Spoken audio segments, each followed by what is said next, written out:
Did a slaughter of Christians just happen in Syria? Is the country on the verge of a new civil war?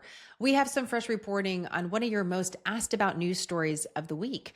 I'm Jenna, and this is Smarter News.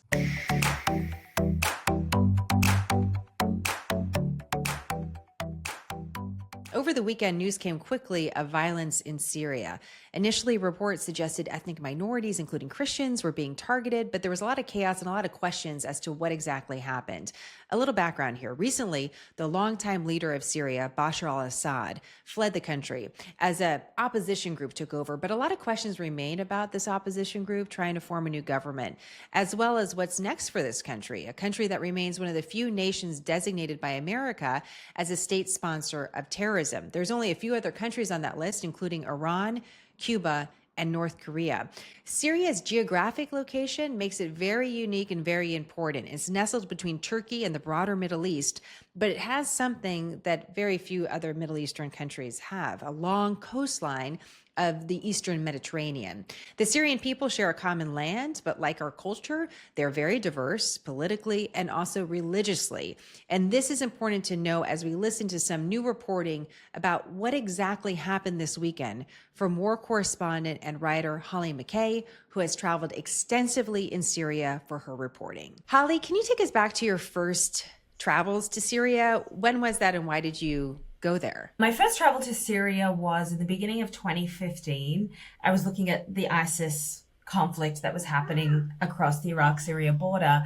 But prior to that, really since it started in 2011, I was very invested in what was happening in Syria in terms of the more internal war that was happening against the Assad regime. And what started as peaceful protests, the regime cracked down very heavily, and it mushroomed into really one of the most horrific wars of our generation. And it was a place that I just felt very invested in. And so I was constantly communicating with people there, trying to understand what was going on.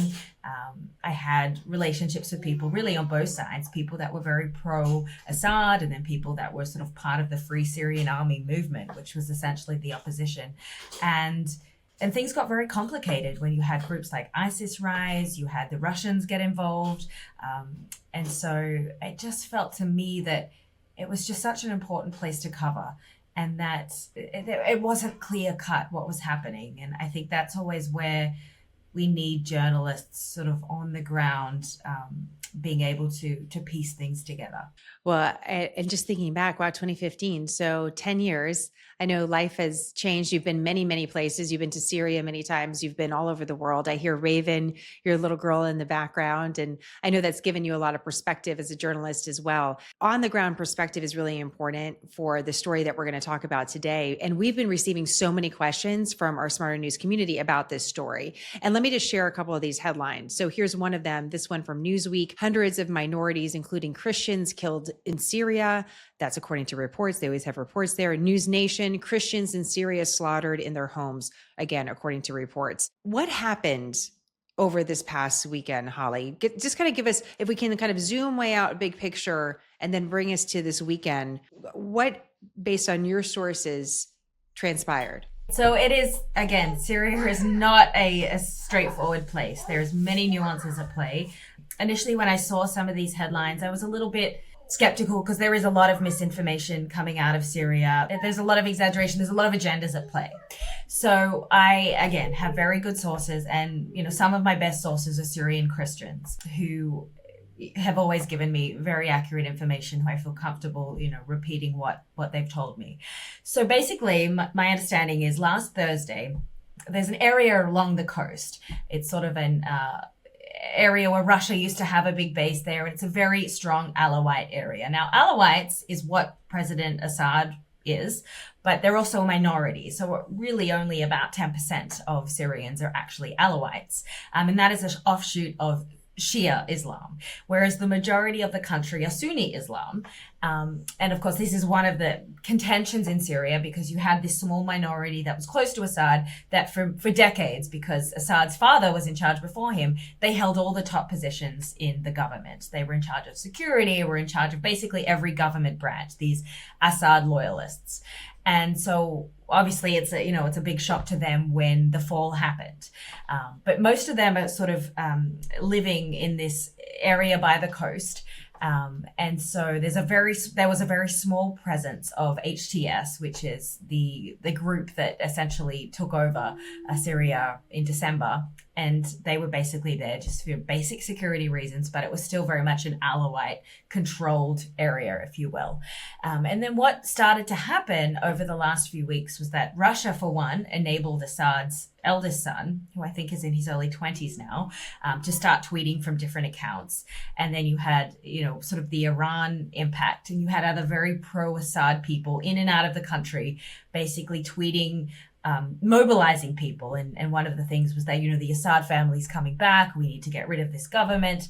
So it was sort of inevitable that you're going to have this very disgruntled group of people who essentially lost control of their country, mobilizing together. And so these were very coordinated attacks that happened last Thursday. They were against government and HTS people. They literally went to the homes of these people and basically slaughtered them in cold blood. And this was happening, they were opening fire on military posts. So this was happening in this area, and about 200 of these HTS or government people were killed in these coordinated attacks. And when we say kill, can I just pause you there for a second? Yeah.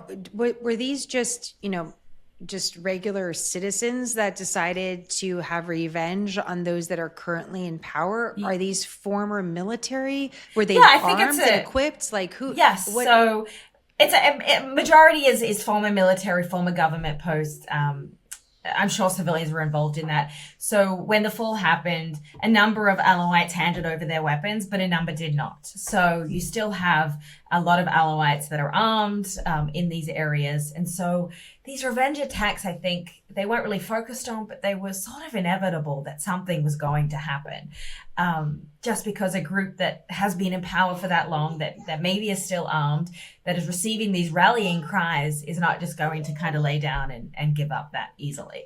So this was very coordinated. And so these attacks happened. About 200 HTS claims that around 200 of their kind of members were killed in this. And so naturally, they're going to want to respond.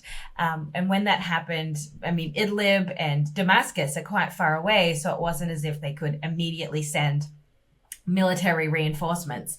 And so a mistake was made where leaders then went to mosques and basically, evoked this sort of jihadist kind of philosophy of mobilizing, young military-aged males to fight back and to, defend, HTS and the Sunni cause in what, is becoming kind of a sectarian conflict. And just, again, to slow down there, HTS is the group that's currently in power now. This is the group that at one time was affiliated directly with Al-Qaeda, or still is a question about their association now, right, Hollie? It's a little bit so it's complicated. Confusing. The group was affiliated by, many years ago it was affiliated with Al-Qaeda. It broke that affiliation when they took control. They're backed by Turkey. When they took control in December, the leader really came out and said, we're looking for a new Syria. We're going to be inclusive. And really trying to shed this sort of jihadist past. And I think most countries, Europe, again, under the Biden administration, were quite willing to kind of sit and negotiate with this group, despite them being on the foreign terrorist list.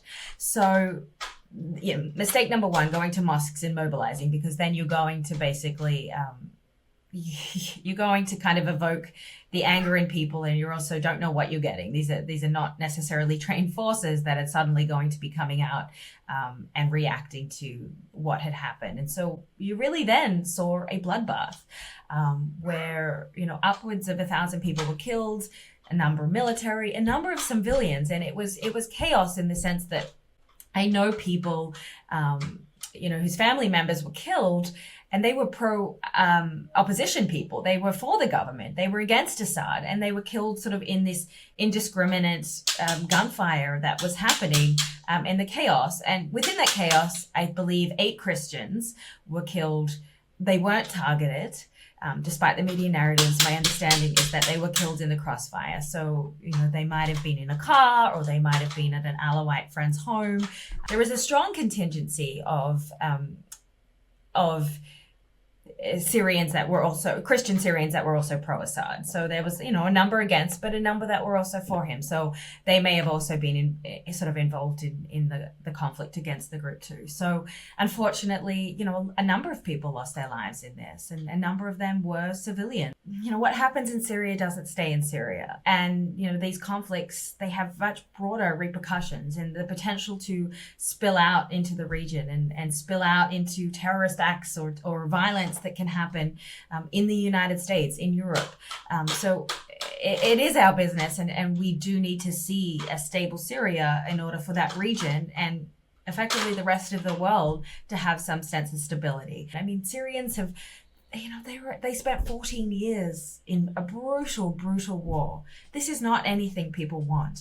I mean, on Sunday you had thousands of people going to what they call Martyrs Square in Damascus and just sort of protesting any type of violence, because people are just done.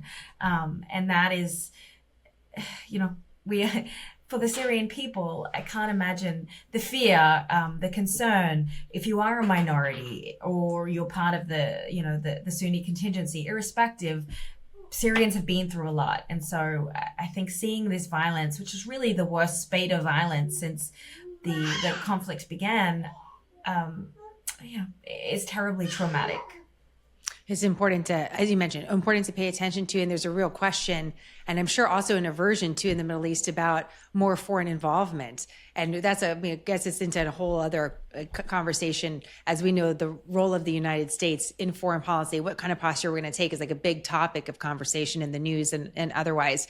I've always wanted to go to Damascus, Holly. So maybe someday we can think about a day where there is peace. I know you've been there, and I'll go with you. Then we can tag along. We could do a smarter Syria. Yeah, I actually, so hoping to get there soon. Yeah, it's incredible part of the world. I don't want to let you go without just really a quick mention of some future reporting, totally separate topic, but you just got back from Mexico and you were looking into some really interesting stories. Can you just give us a little bit of a preview of that? I know we're going to have a long conversation about it, but I just want to put it on our audience's radar.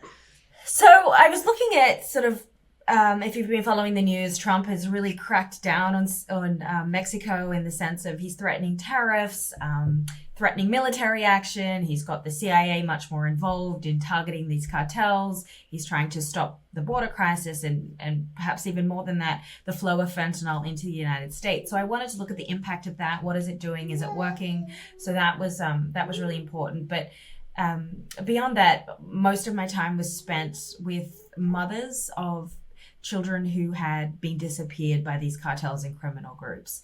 And I mean, in some cases, it happened a few years ago. Other cases, it was almost 15 years ago. And just the pain of what these mothers go through and fathers, and they spend their entire lives trying to piece together what happened, trying to understand what happened, why their child disappeared, what happened to their child. They get no help from the government. Oftentimes, the police forces, the authorities are embedded with these groups themselves. And it's just so commonplace in Mexico for a child to disappear. There's it's like 150,000 missing persons in Mexico. And so, there's no real, it's up to these mums. They join these collectivos and they go and they spend their weekends digging for remains, trying to find answers. And it really breaks my heart because and the extent to which the cartels terrorize people and that these people deserve answers that they probably will never get, but they keep trying. And that's a story that I really want to tell. Well, and giving breathing life into their stories again and again to share them is so important. And that's why your work really matters, Holly. And that's why we value your perspective and your hard work to bring light to all of these stories and go to the places that no one's going to. So seeing the emotion and hearing the emotion in your voice knowing all the places around the world that you've been, all the different people that you've talked to in very difficult situations, brings even more poignancy to this topic. And so I look forward, I know you just got back, we look forward to digging in with you. And I really want to ask you that question, seeing that you have done so much reporting with terrorist groups about this new designation of some of these cartels as terrorist groups. And that really is something that's been talked about for years. This has now happened under the Trump administration. The question of what's next is a big one. And so we'll spend some time together, and that way we can really dig through that. But I'm glad to give just a little bit of a preview of it, and make sure to have everyone linked to your Substack too, where you do a lot of this reporting so that they can see some more of the details. But I look forward to our next conversation as always, Hollie. Thank you. Thank you, Jenna. Thank you, Smarter News. Always a pleasure to be here.